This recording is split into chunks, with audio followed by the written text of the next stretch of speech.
Welcome back at class हमारे YouTube channel पर। और आज हम करने वाले linear equation in one variable की सेकंड एक्सरसाइज। एंड सबसे पहले रक्षाबंधन जा चुका है। वी होप आप लोगों ने अच्छे से सेलिब्रेट किया होगा अपने भाई बहनों के साथ। एंड होपफुली आप अपना इंडिपेंडेंस डे और जन्माष्टमी भी अच्छे से सेलिब्रेट करें। आपके लिए वीडियोस आती रहेंगी, वीडियोस पे कोई रुकावट नहीं है, वीडियोस आती रहेंगी। आप अपने सिलेबस कंप्लीट कीजिए, मार्क्स ज्यादा से ज्यादा स्कोरिंग कीजिए। एक बार सिलेबस खत्म होने के बाद हम इन पे के बाद इंपॉर्टेंट क्वेश्चंस भी करेंगे जो पेपर में पूछे जाते हैं। सो चलते हैं अपने नेक्स्ट क्वेश्चन की तरफ, जिसका नाम है solve the following equation linear equations. ठीक है, इसके अंदर होता क्या है, अभी हमने 8.1 जब करी थी वेरी इजी थी, 8.2 भी इजी है, थोड़ा सा लेवल अप है, थोड़ा सा लेवल अप सर अभी बताते हैं। आइए क्वेश्चन नंबर 1 पर, जहां पे एक इक्वेशन दे रखी है हमारे को x/2 minus 1/5 is equal to x/3 plus 1/4। So सबसे पहले इसमें ये देखते हैं कि जो इज इक्वल टू का इस साइड है उसे कहते हैं LHS और जो इस साइड है उसे कहते हैं RHS। ओके, अब हमें करना क्या होता है LHS और RHS। सबसे पहले हम LHS को ही सॉल्व करते हैं। LHS के अंदर जितना भी जो भी कुछ हो सकता है हम वही करेंगे। सबसे पहले मैं देखता हूं, मेरे को माइनस दिख रहा है दोनों के बीच, लेकिन नीचे के डिनोमिनेटर जिसे आप हर कहते हो हिंदी में, डिनोमिनेटर क्या है, चेंज है, डिनोमिनेटर अलग है। तो डिनोमिनेटर सेम करने के लिए मेरे को इनका एलसीएम लेना पड़ेगा। 5 एंड 2 का एलसीएम, सिंपल सी बात है, 5 एंड 2 का एलसीएम कितना आएगा,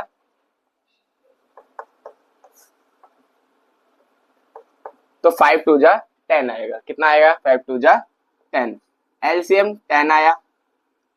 नाउ 2 को 10 में करना है, तो 2 के टेबल में 10 कितने टाइम्स आता है, 5 टाइम्स, मल्टीप्लाई 5, जितना नीचे मल्टीप्लाई होता है उतना ही ऊपर भी होता है। ओके, 5 के टेबल में 10 2 टाइम्स एंड ऊपर भी मल्टीप्लाई हो जाएगा 2, तो 5x जा 5x माइनस का 2। सर नीचे कोई चेंज क्यों नहीं आया, देखो 5 2 जा 10 एंड 5 2 जा 10, तो नीचे कोई चेंज आने का वो चांस नहीं है हमारे पास।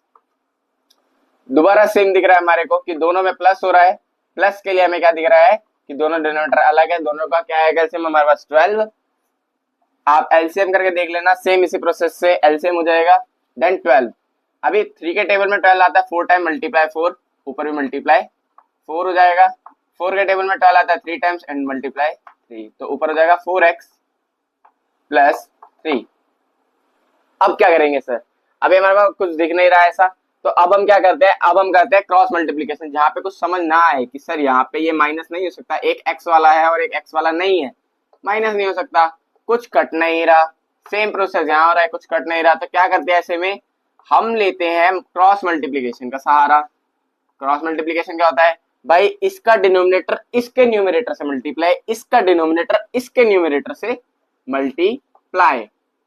तो 12 जब मल्टीप्लाई होगा 5x माइनस 2 से इज इक्वल टू 10 होगा 4x प्लस के 3 से। 12 5 जा 60x, 12 2 जा 24 माइनस का 24 इज इक्वल टू 10 4 जा 40, 10 3 जा 30।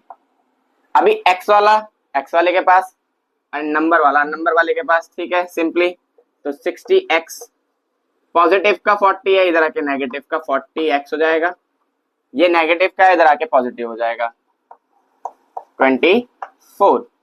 अभी हम इनको जो माइनस कर देते हैं तो 20x is equals to 54, x is equals to भाई x और एक नंबर के बीच में कोई साइन नहीं है, दैट मींस मल्टीप्लिकेशन, मल्टीप्लिकेशन इधर आके डिवाइड, तो 54/20 जो कि कट आउट होने के बाद आएगा तुम्हारे पास 2 से करे तो 27/10, x is equals to 27/10 and यही हमारा क्या है आंसर। क्वेश्चन नंबर सेकंड की तरफ बढ़ते हैं। सेम चीज है, देखो x वाला नंबर से मींस एक वेरिएबल कांस्टेंट से नहीं हो सकता, वेरिएबल कांस्टेंट से माइनस नहीं हो सकता जब तक उसके पीछे कोई वेरिएबल ना हो और सेम वेरिएबल ना हो। तो सेम वेरिएबल नहीं दिख रहा तो ये तो नहीं हो सकता, तो सर अब सहारा किसका लेंगे, क्रॉस मल्टीप्लिकेशन का, क्रॉस मल्टीप्लिकेशन सीधा, ठीक है। तो x मल्टीप्लाई होगा x माइनस 5 से, सॉरी 5 मल्टीप्लाई होगा x, ये 5 इन दोनों से मल्टीप्लाई होगा ना, तो x माइनस 5 से इज इक्वल टू 3 माइनस होगा 3 मल्टीप्लाई होगा x माइनस 3 से, 5x जा 5x 5 5 जा 25 माइनस का 25, 3x जा 3x माइनस का 9, 3 3 जा 9। अभी x वाला x के पास, नंबर वाला नंबर के पास, 5x माइनस 3x माइनस का 25 है इधर आके, प्लस का 25 माइनस का 9, 25 में से 9 गए भाई 16, 5x में से 3x गए तो 2x। अभी x इज इक्वल टू 16/2, क्योंकि मल्टीप्लाई है इधर आके क्या हो जाएगा डिवाइड, तो 2 के टेबल में 16 आता है 8 टाइम्स, तो x is equal to 8 answer. ये मैंने रैंडम 2 क्वेश्चन उठाए थे, इसके एक्सेप्ट आपके पास और भी क्वेश्चन है, आप उन क्वेश्चन को जरूर कीजिएगा अपने उससे पोटेंशियल से। स्टिल आपसे नहीं हो पाता है तो आप क्या करेंगे, हमारे को कमेंट सेक्शन में जरूर भेजेंगे कि सर हमारा ये वाला क्वेश्चन डाउट है, इस क्वेश्चन का हम आपकी प्रॉपर सॉल्यूशन देंगे आपको कि आप उस क्वेश्चन को कैसे कर पाएंगे। अभी चलते हैं हम सेकंड क्वेश्चन की तरफ, इसी एक्सरसाइज का जो थोड़ा सा और लेवल अप है, एंड इसी के साथ उस लास्ट क्वेश्चन से हमारा चैप्टर जो है खत्म हो जाएगा। तो चलते हैं नेक्स्ट क्वेश्चन की तरफ। तो गाइस बढ़ चुके हैं नेक्स्ट क्वेश्चन की तरफ, जिसका नाम है simplify and solve the following linear equation. Simplify का मतलब क्या होता है? सिंप्लीफाई का मतलब होता है आपको उसको सरल भाषा में करना है, थोड़ा सिंप्लीफाई करना है, थोड़ा सा उसे आसान बनाना है। क्वेश्चन आपको थोड़ा सा लेंदी दिया जाएगा, थोड़ा सा घुमाने के लिए दिया जाएगा, आपको नहीं होना, कंफ्यूज नहीं होना। क्वेश्चन कंफ्यूज हमेशा करेगा, बट आपने कंफ्यूज नहीं होना, आपको कंफ्यूज होने भी नहीं देंगे, मैं साथ हूँ।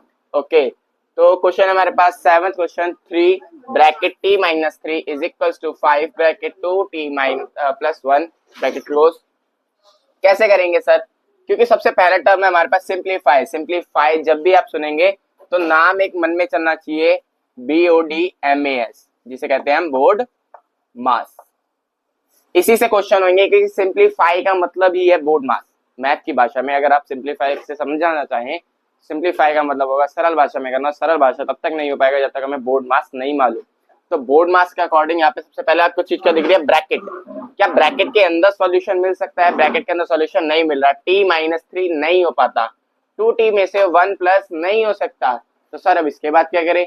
अब हम करेंगे, ब्रैकेट तो नहीं हो पा रहा, ओ नहीं है, डिवाइड नहीं है, m, वो D mean by multiply. Sir मैंने बताया ना, ब्रैकेट के आसपास कोई साइन नहीं है और एक नंबर या कोई वेरिएबल, कोई कांस्टेंट या वेरिएबल डायरेक्ट उसके साथ लिखा है, तो इसका मतलब क्या होता है? वहां पे मल्टीप्लिकेशन। तो यहाँ पे भी मल्टीप्लिकेशन हो रहा है, जो 3 है वो दोनों से मल्टीप्लिकेशन, जो 5 है वो दोनों से मल्टीप्लिकेशन। 3t, 3 3 जा 9, माइनस का साइन है तो माइनस का साइन।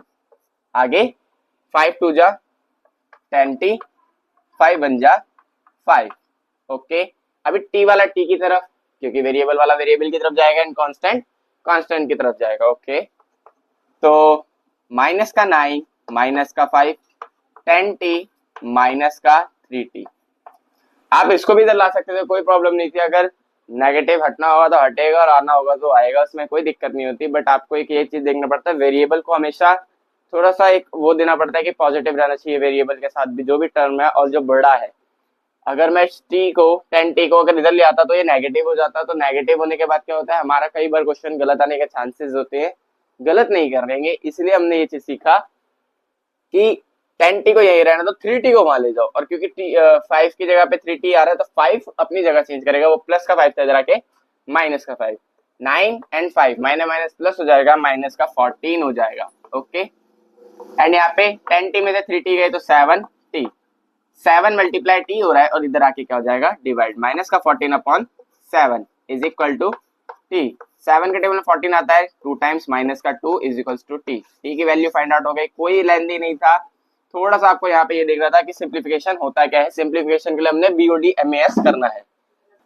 ओके, तो अभी लास्ट टाइम हमने इसी में, मतलब इसी के साथ हमने वीडियो बना दी थी इसकी, बट क्या हो रहा था, वो आगे बच्चे बैठे हैं तो वो कह रहे थे कि सर समझ नहीं आया। तो मैंने सोचा कि अगर इन्हें नहीं आया तो आपको भी नहीं आएगा। दैट मीन्स हमें थोड़ा सा ट्रिकी, थोड़ा सा इसको घुमाना पड़ेगा क्वेश्चन को घुमा के हमने क्या करा, हमने सबसे पहले क्या करा था, डेसिमल में हम क्वेश्चन कर रहे थे। तो मेरे को ये थोड़ा आइडिया है कि डेसिमल में ना करके इसको फ्रैक्शन में कर देते हैं, तो जो बच्चा है वो थोड़ा जल्दी समझ पाएगा। तो जैसे कि आप 0.25 को लिखते हो, 0.25 को जब भी डेसिमल हमको हटाने होते पीछे की तरफ, हम डिवाइड में क्या लाते हैं? डेसिमल में जीरोस लाते हैं। तो 2 जीरोस है तो 2 जीरोस आ गए, दो जीरो से हमारा क्या हो जाएगा, 25/100 हो जाएगा। दैट मीन्स ये क्या हो जाएगा, 1/4। ये 1/4 हो जाएगा। 1/4 का मतलब ये 1/4 अब मल्टीप्लाई होने वाला है 4f माइनस 3 से, इज इक्वल टू 0.05 भी है, 0.05 है मतलब कि अपॉन में क्या जाएगा 100, पॉइंट हट जाएगा, 5/100 बन चुका है अब ये।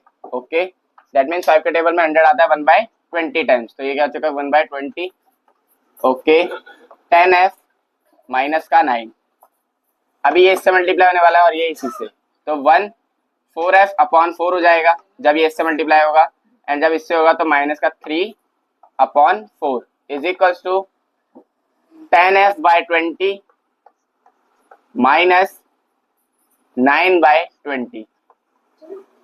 अभी हम ये देखते हैं कि f वाले को f वाले के पास, एंड मींस वेरिएबल को वेरिएबल के पास, कांस्टेंट को कांस्टेंट के पास मूव कर दे। इसको थोड़ा सा रफ कर देता हूँ, शायद जरूरत पड़े इस जगह की। आगे तो वेरिएबल को वेरिएबल के पास, क्योंकि यहाँ पे f है तो ये f वाले से ही होगा कैंसिल आउट, और ये वेरिएबल है तो इसमें f नहीं है तो ये f वाले से नहीं होगा, मींस एक नंबर वाला नंबर वाले से होगा। तो 4f, पहले मैं क्या करता हूँ, माइनस का प्लस का 90, 9/20 minus 3/4 is equal to 10f/20 minus 4f/4।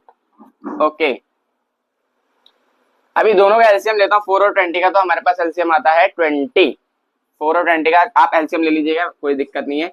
20 LCM आएगा, 20 के टेबल में 20 आता है 1 टाइम्स, और ऊपर भी मल्टीप्लाई मींस कोई चेंजेस नहीं है, बट यहाँ पे चेंजेस होगा, 4 5 जा 20 मल्टीप्लाई 5 ऊपर भी होगा। यहाँ पे भी सेम प्रोसेस यही रहेगा, दोनों का मल्टीप्लीकेशन करेंगे तो क्या आएगा दोनों में क्या आता है एलसीएम 20 एंड 4 का, तो 20, तो इसमें कोई चेंज नहीं आएगा, 10f ही रहेगा, और ये हो जाएगा मल्टीप्लाई 5, तो ये भी होगा मल्टीप्लाई 5 माइनस का 20f इज इक्वल टू, यहाँ पे देखते हैं 9 का 9 ही रहेगा, और ये हो जाएगा 15। आगे करते हैं भाई, 15 में से 9 गए तो कितना आया 6/20 इज इक्वल टू कितना हो जाएगा ये माइनस का 10f अपॉन 20, दोनों साइड डिनोमिनेटर में 20 है, इज इक्वल टू है बीच में, देखो इज इक्वल टू है बीच में, मींस ये इससे मल्टीप्लाई और ये इससे मल्टीप्लाई, या फिर आप ये कर सकते हो कि इस 20 से इस 20 को डायरेक्ट काट सकते हो, जब इज इक्वल टू के उस तरफ भी एक डिजिट हो और इस तरफ भी, तो आप डिनोमिनेटर को काट सकते हो। अभी क्या होगा, ये इससे क्या है मल्टीप्लाई, तो यहाँ पे आके क्या हो जाएगा डिवाइड, तो 6/10, क्योंकि ये नेगेटिव था, डिनोमिनेटर कभी नेगेटिव नहीं होता, तो ये मूव करेगा ऊपर की तरफ, ये हो जाएगा इधर, इज इक्वल्स टू f। एक आंसर आपका यहाँ पे भी है, और एक आंसर आपका ये है कि आप इसको काट के थोड़ा शॉर्ट फॉर्म में कर सकते हो, तो माइनस का 3/5 भी आपका आंसर है।